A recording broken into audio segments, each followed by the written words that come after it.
What is up, everybody? This is your boy GMillion in the house. Before we get started, please hit the subscribe button and hit the notification button. I do want to get 500 subs by next year. Hopefully, 40 more subs to go. In this video, I'm going to be talking about the best and worst of the next gen experience that I had. So this is not going to be a next gen experience in general because I did not experience the Xbox side of things because I could have only afforded one console and I was only able to get my hands on one console, and that happened to be the PlayStation 5. And my mindset was, okay, which one can I pre-order and which one can I actually secure the pre-order first? And the Sony side of things was the first one that I was able to pre-order.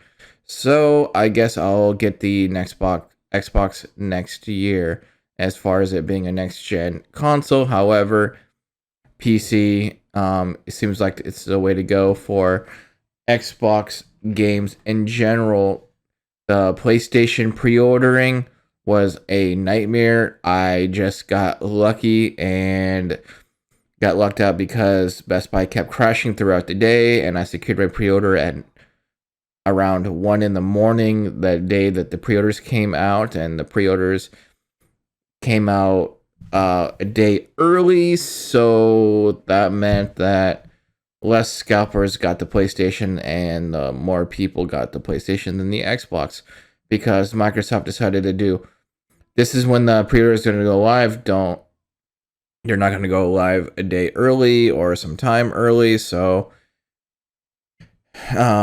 more bots and scalpers got the pre-orders, and I am drinking some lemonade, if you guys are wondering.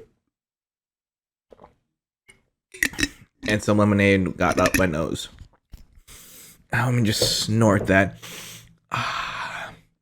Okay, now let's talk about the console launch itself.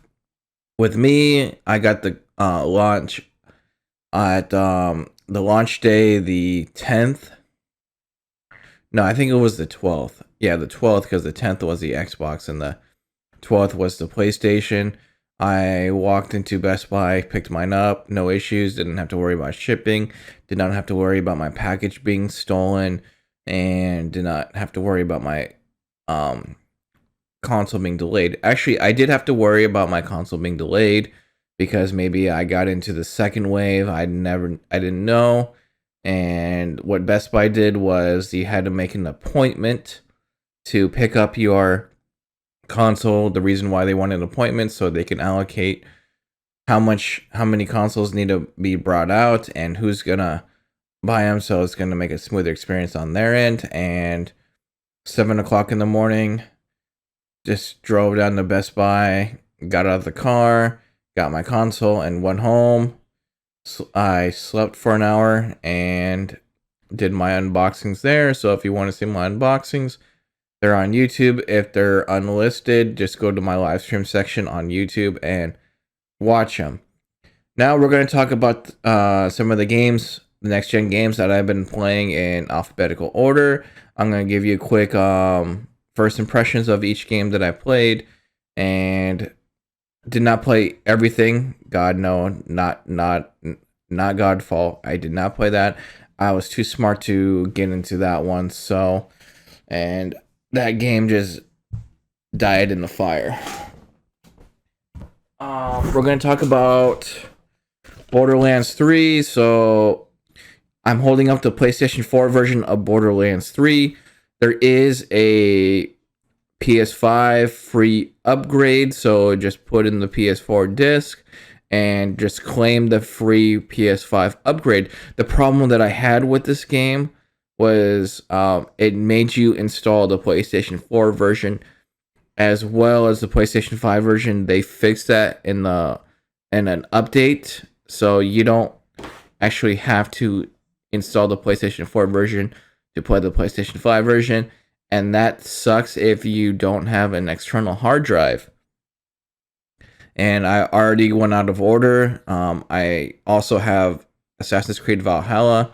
That game is a solid 60 FPS with some minor frame dips Um, did not get too much into the game because I was balls deep into Call of Duty and Yakuza Like a Dragon. And speaking of Call of Duty, I put over 30 hours into the Call of Duty multiplayer slash zombies. Obviously, I put in a couple hours of zombies, not really a big zombies player, but I put a lot of time into multiplayer. Um, the problem with Call of Duty when I first got it was the game kept freezing. Do not I'm not a big fan of the multiplayer now because the skill-based matchmaking is too strong. I feel like the game keeps punishing you by doing better. They keep putting you with better players, and your connection gets worse by the smaller pool of players that you get. I did not check my stats on COD Tracker, whatever that's site's called, but I think my KDR is about 0.80, and a really high KDR is about 1.4. So I'm a little bit, I think I'm about halfway there to like the top 9%, but I don't play the game as much because I felt like I had to play like I'm in a tournament to enjoy, to actually win the game. And to me, that's not enjoyable. When I used to play Call of Duty, I used to just relax, play, get my ass kicked, kick some ass. And the best part of that is it's all random. But here, like nowadays, the game is just like constant sweat, constant close matches, and it's just not enjoyable. And I'm not having as much fun. I did my prestige, and so I felt like that I could give you guys my opinion. The Call of Duty campaign was really good, a little bit on the short side, so don't expect a 10-hour experience. Expect like a 5 to 6 hour experience when you play the game. Multiple choices, alternate endings, fun story, fun action. What you expect from the Call of Duty campaign. The zombies is more open. There's only one map, and the new season came out, and they didn't make a new map. Did not play the new Warzone experience because I'm not a big fan of Warzone. I should just probably play it just to see what it's like. Do not like the fact that you can't use your Modern Warfare operators in Black Ops, but you can use your Black Ops operators in Warzone. So do not like that because I paid money for some of those operators, and they're just dead because I don't play Warzone. Next game on my list, um, Demon Souls. I don't have much to say. I bought this on a whim. I'm not a big Souls guy. One of these days, I will probably put some more time into it, put like 2 hours into it, and it just ensured the fact that I'm not really a big Souls guy. But if you're into the old classic Demon Souls, it is a true faithful remake of Demon Souls. So solid 60 FPS. The game looks fucking sexy. Like you want to bust a load sexy. And it just looks so fucking good. But I'm not a big Souls guy. Dirt 5, I'm playing that right now. Little bit on the easy side, little bit on the arcadey side. Put a couple hours into it. I'm on the second circuit of the campaign. I did experience a couple crashes here and there. I did look it up. A lot of people have been having crashing issues. And so just keep that in mind when you do play the game. Don't expect it to be smooth. Don't expect it to be crash free. And I did have a lot of that experience with Cold War, especially when ray tracing was on. Um, Now we're gonna get into some PS4 games that have PS5 upgrades that are not actually a full PS5 upgrade, and that's um mainly one or two games. Ghost of Tsushima. Now, if you play Ghost of Tsushima on the PlayStation 5, it is a solid 60 FPS. It is almost like playing on an actual PS5. But the cool thing about it being a PS4 game is you could still play it off your external hard drive. So you don't need to have it installed on your internal hard drive with that small ass internal hard drive. Final Fantasy 15, kind of in the same way. It has a solid 30 FPS. It's a solid lock 30 FPS, but the problem on the PS4 Pro is it's not a solid 60 FPS on the frame rate mode. So, if you play it on the PlayStation 5, it is a good, solid 60 FPS on the frame rate mode. Other than that, really haven't been playing a lot of last generation games in the alphabetical order that I'm at now. Final Fantasy VII Remake does not look or run that much better. Same thing with Last of Us Part 2. It's just there if you want to play those games, if you missed out on them, if you only had an Xbox One or something. The next PlayStation 5 game on my list that I played was Destiny 2. They finally made a PS5 native version of that. Good, solid 60 FPS, free to play game. 61 gigabytes, roughly. So it will take a lot of space on your hard drive. So keep that in mind. You will need a lot of space to have a game like Call of Duty and Destiny 2. Call of Duty is like over 100 gigs, and Destiny 2 is like 60 gigs. So that's like a good quarter of your drive. PS5, next PS5 game that I tested out, I got it on sale for $40. Mortal Kombat 11 Ultimate Edition. It's not bad for $40. Not that big of a difference between the PlayStation 4. Well, I didn't even test it on the PS4. I played it on Stadia, so not a big difference on the Stadia and the PlayStation 5 version. So I guess it's a lot brighter on Stadia. You will notice that more than anything else. Another PlayStation 5 game that I played, Sackboy: A Big Adventure. It is a good, solid platforming game, good classic solid platforming game, 3D platformer. So if you're into platforming games, it's good for the family. And if you liked Astro's Playroom, you're really gonna like that. Astro's Playroom is a good, solid tech demo that shows you all the cool features in the PlayStation 5 controller or the DualSense controller.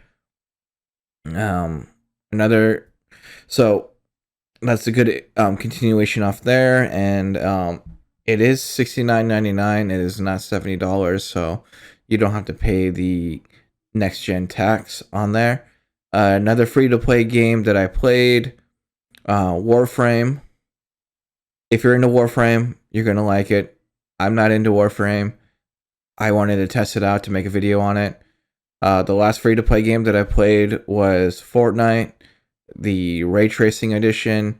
I purchased Kratos and Master Chief, so it's cool to play Master Chief on a PlayStation 5. The game is sexy as hell if you're into Fortnite. I'm not really into Fortnite, so I just bought those skins to support the developers the publishers that allowed their characters to be on Fortnite. So I'm probably gonna pick up Fortnite here and there. It's not gonna be on my rotation. I think I even have it uninstalled. Watch Dogs, put in 15, not even 15 minutes, I think like an hour, and the game freezes at the beginning. I don't know why. I cannot take my PC save to my PS5 for whatever reason. So Ubisoft Connect is not even working on here, and this game is just broken. I got it on sale for $30. I might even sell it, to be honest with you, because there's no point in keeping a game that just doesn't even work on my console. The game that I put in the about 15 hours into was Spider-Man Miles Morales and Spider-Man Remastered. I totally forgot about them. Miles Morales had a slow beginning, but once you actually get into the story really does pick up, and the graphics are sexy as hell. If you have it on fidelity mode, you might experience some crashing, and you might experience crashing by like putting in rest mode and one as far as breaking people's consoles, but that is such a small issue, and Sony was quick to send out replacement consoles to the people that were affected by it. And Spider-Man Remastered put in a feature where you can transfer your save to that version, and it also transfer your trophies.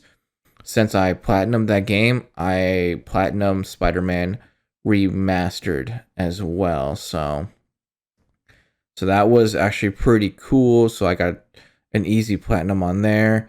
And another cool, fun platinum to get is Astro's Playroom.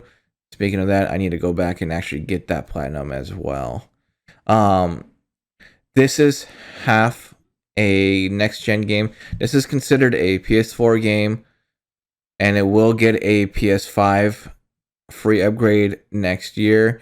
However, it is a console exclusive next-gen upgrade for the Xbox Series X. So if you're an Xbox gamer stumbling across this video and you miraculously have an Xbox Series S, I would recommend picking up Yakuza Remastered.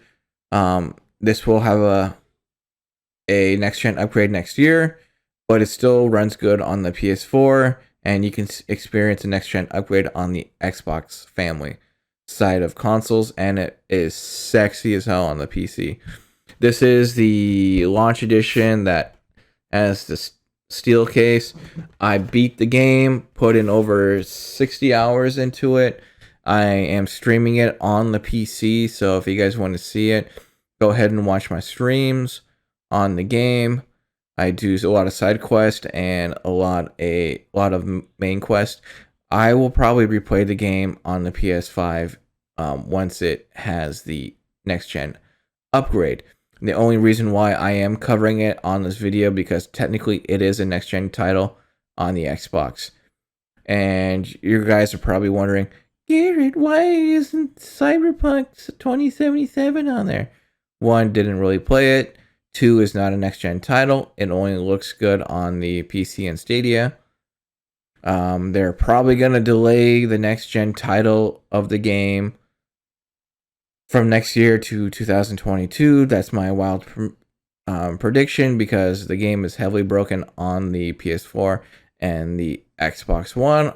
I'm glad I did not purchase the game on the PS4 as planned, but Cyberpunk is a broken mess. So I hope you enjoyed this video. I will talk to you guys later, and be sure to watch my Yakuza streams. If you want me to stream a certain game besides Demon Souls, let me know, because I refuse to stream that and kill myself. So have a good day, and be sure to subscribe, leave a comment on this video, and I will talk to you guys later. See ya. Hey baby, do you like what you see? Yes you do. If you really like what you see, you can subscribe to my channel. Then, after that, you can leave a comment. If that makes you hard or wet, you can rate this video with a thumbs up or a thumbs down. I don't care. You can also check out my latest video, or the latest playlist, or whatever I feel like putting on the screen. Have a good day. Bye, baby. This is your daddy.